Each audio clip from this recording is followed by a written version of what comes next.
Yesterday when I was changing the oil for the first time on this 96 Buick Roadmaster, I did a preliminary check of the suspension system, and one thing I noticed was the wheel bearings are loose. And I'm hoping you can hear this. I'm going to take the top of the tire and move it back and forth.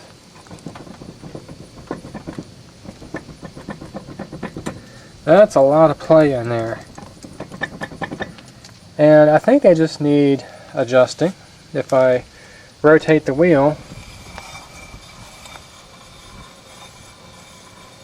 bearings are very quiet, they feel very smooth, and the wheel keeps wheel takes a long time to slow down, so they're not bound up or anything like that. I don't hear any grinding or anything. This car has get the camera in there, 111,651 miles.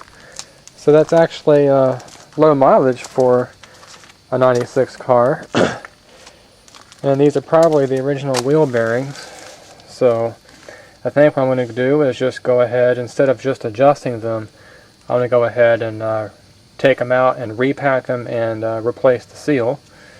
And to do that, I got to get the tire off. And I'll be right back and see if I can show you more detail of the play. Okay, now we got the wheel off and the brake caliper pulled up and out of the way. Brake caliper is real easy to come off. You just remove your two caliper guide pins. There are 3/8 Allen head fitting. Just use a standard socket like that. Pull it off and then set it somewhere where it's not going to put stress on the brake hose. And bearings actually sound pretty good, but there's just too much play. Hopefully you can hear that if I grab the end of the rotor and move it back and forth. So that's why the steering wheel had a bit of a shimmy in it while going down the road. So what we got to do now is we got to pull off the dust cap here. And I've already got it started. You just basically wedge a screwdriver in there and tap on it with a suitable hammer all around the circumference and just work it out. I think I've got to the point now where all I've got to do is just twist it here.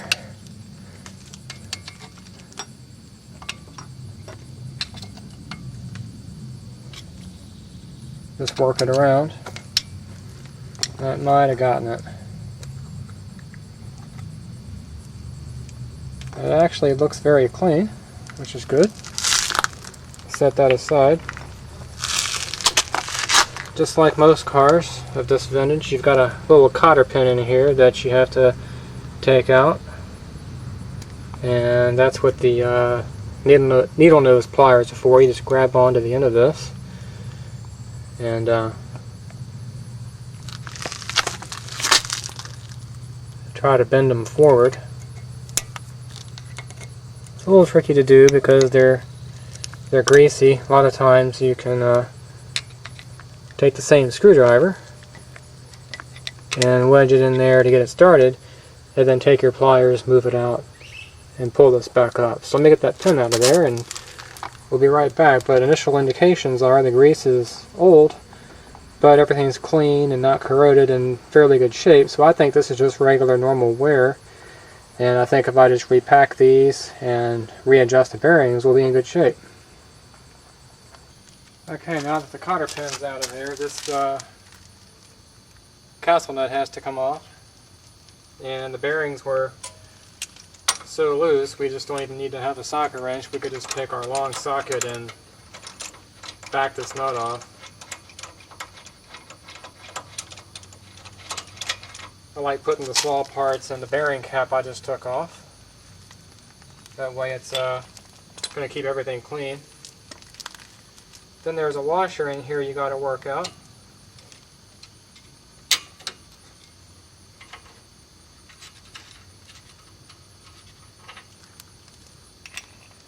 And now this thing's ready to come off, and you want to be careful not to let the bearing come out and drop on the floor. So it just takes a little bit of finesse. Just kind of back it out like that, grab the bearing.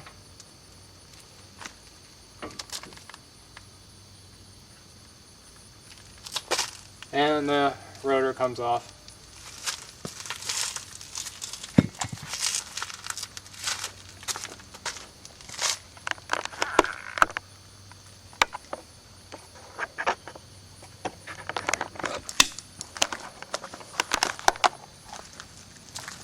So now we can see the ABS sensor right there that needs to be cleaned. We can check our spindle as well as the sealing surface, clean that up and check for excessive wear. Got the rotor sitting on a clean mat here. Here's our bearing, outer wheel bearing. And this looks to be in good shape. Grease is pretty oxidized, but there's no galling or scoring or bluing of the rollers. These are called tapered roller bearings or cone type bearings. Very typical. And here's the inner bearing inside here, which cannot come out until we get this seal out of here, and usually getting the seal out destroys the seal. So that's why I've got a new seal, plus the seal's, you know, close to 20 years old, so if you're going to tear into it this much, might as well replace the seals, they're cheap. Let me get everything situated and I'll show you guys how I drive that seal out of there. Okay, here's the tool I'm going to use. I've used this before in some of my other videos. It's a Mac tool, very old tool that my dad gave me, and it works pretty well, although it is kind of destructive. You've got a surface here to pound on with a hammer, a knurled edge to hold it while you pound on it upwards. Then you've got a lipped edge right here that's going to fit just like this under the seal. This is the brand new seal, but you can see how the tool works to kind of drive that out of there. So you just fit the tool up in there and start driving it out.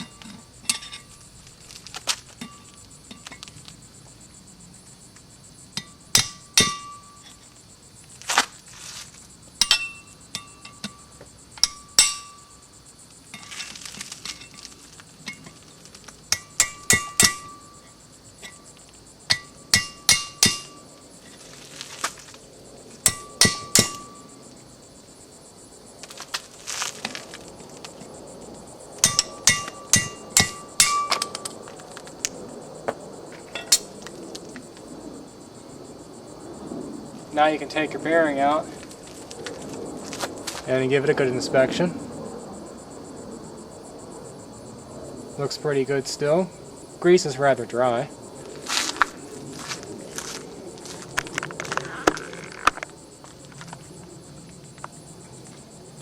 And the next phase is to go ahead and drop this guy into some kerosene I have here to start dissolving the grease.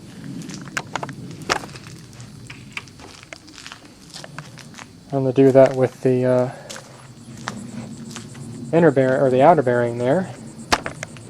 Get them all cleaned up, and then I'll clean up the inside of the rotor there, and we'll be ready to go back on.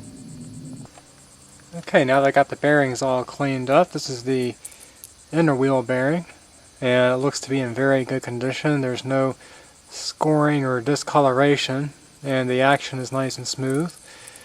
Got it all clean. It's time to go ahead and repack it. And for the wheel bearing grease, I'm going to use the Valvoline synthetic wheel bearing grease.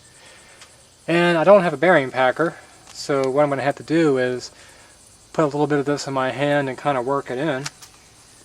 I'll show you how to do that if you don't have a bearing packer. Just take a big old glob of it, and then place it in the palm of your hand and just start taking the bearing with the larger end or larger opening first and just press it in just like that. And what you're trying to achieve is forcing the grease all up in between the rollers and everything. Just takes time.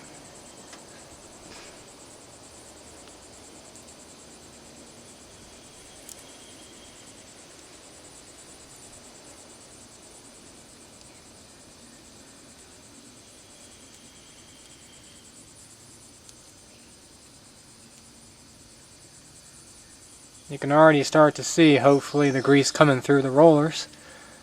I'm going to go ahead and finish that up, drop it into the rotor, and we'll be ready to go on with our seal. Okay, now that the inner bearing is packed and placed into position, and the outer bearing is packed and sitting in the dust cap to be kept clean and ready to be put back on, and also the spindle all lubricated, especially where this this seal is going to ride. It's now time to go ahead and drive the seal into the rotor. And the way the seal looks, you want to drive it with this hollowed out section in the down position. And I've already got some lubricant around the mating areas of where the seal is going to go. So we'll just go ahead and drop it in place and tap around the edges to go ahead and seat it.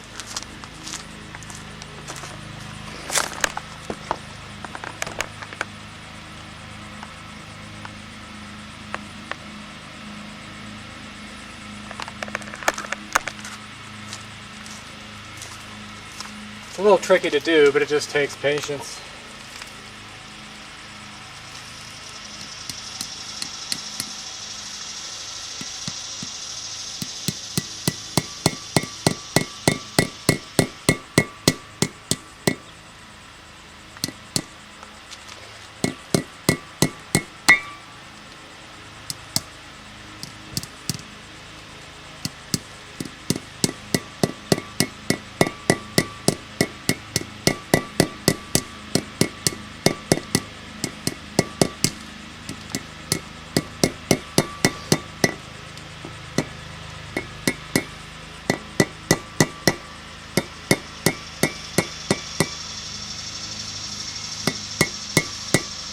You'll hear the pitch of this change as the seal gets driven down.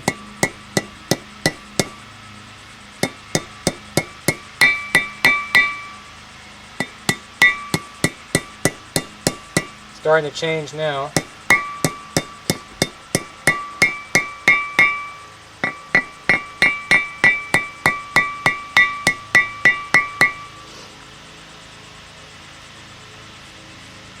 You just want to feel around the outer lip and make sure that it's even. Any high spots, go ahead and knock them down.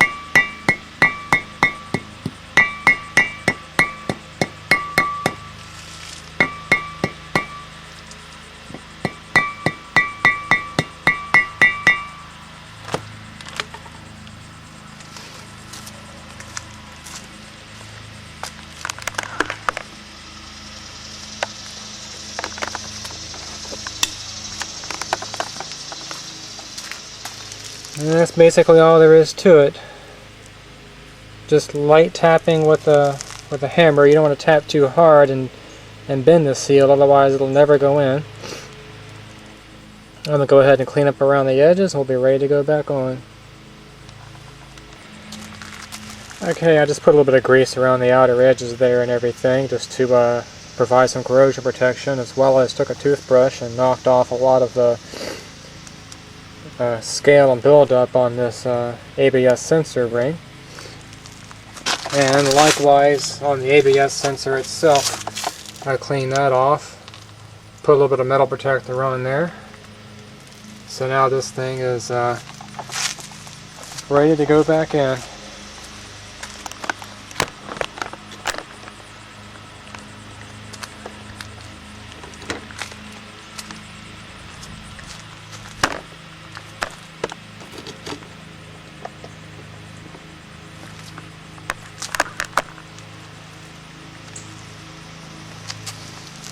So we just want to grab the rotor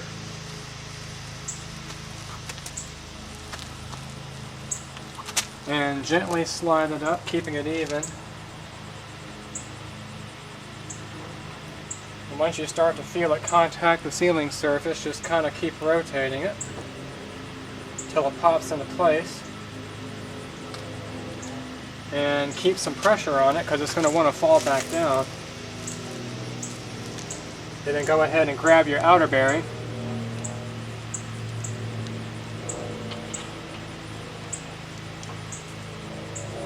Slide that in.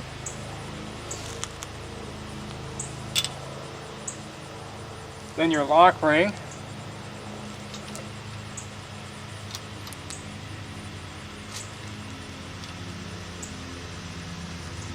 And then finally the castle nut.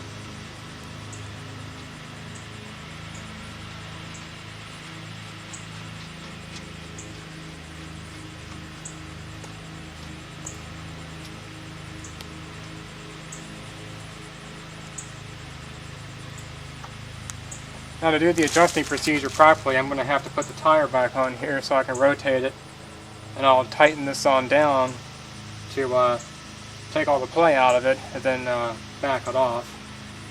So let me get this caliper back on here and get the tire on, and we'll go from there.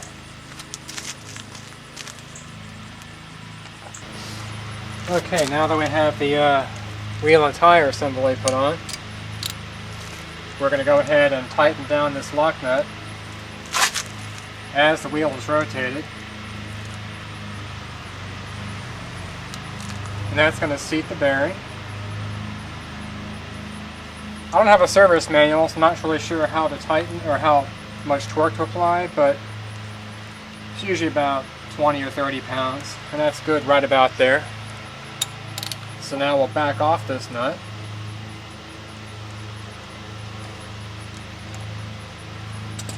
Back off all the way and tighten it basically hand tight. And one of the problems is this thing is indexed, so what we'll have to do is tighten this up just a little bit more so we can line that castle nut up with the first hole that the cotter pin is going to have to go into.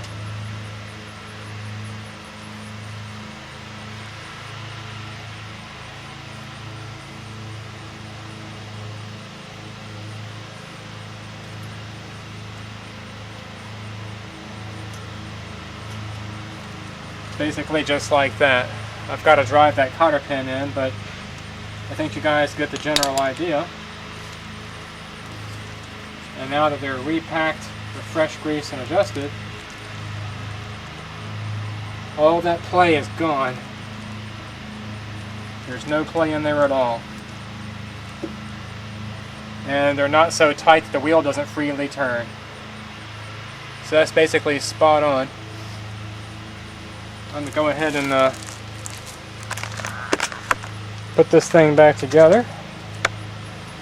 Get the center caps put back on. And go ahead and get this thing on the ground and go for a test drive and see if that steering wheel, that shimmy in the steering wheel goes away.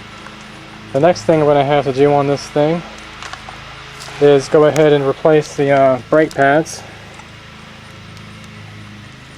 They're just a little too thin for me, so I'm going to go ahead and order some new ones and get that squared away.